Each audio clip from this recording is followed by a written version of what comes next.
Fatima. Mai kudirin soyayya lainiya, zani garin so lainiya.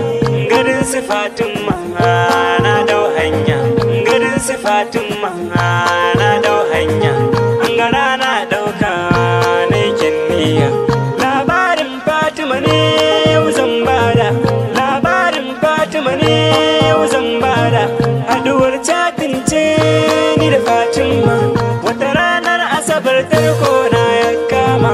Na hawa sabbin catin da mutane na, sai ne rashin sa'a dan babu mai magana.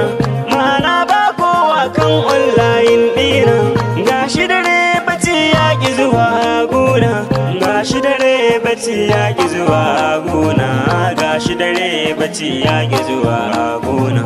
Kasan ina cikin duba message dina, sai naga sabuwar namba an yin magana. Sai na duba na amsa haka nan nuna, sai na ce waye dan in san mai magana. Sai ta ce Fatima wannan suna ne, garin mu shine Borno Maiduguri nan ne.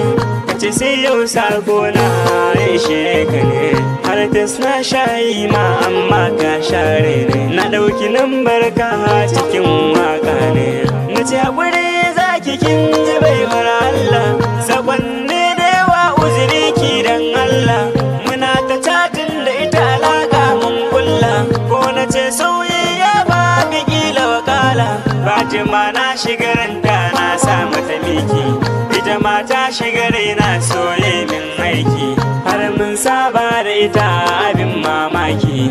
Wata rana ta ce yaushe ne haduwar mu, wata na so a ce mun ga junan mu.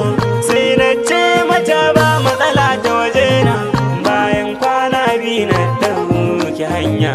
In je mi arba da ita haka na shirya, hakan kwata faru yau gani ga Fatima.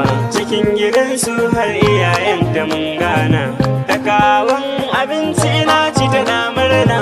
Abin da ya daure mun kai yau dai shine, in sanda na ga sun shigo su da babanta, tana cewa shi ne wannan shi ne.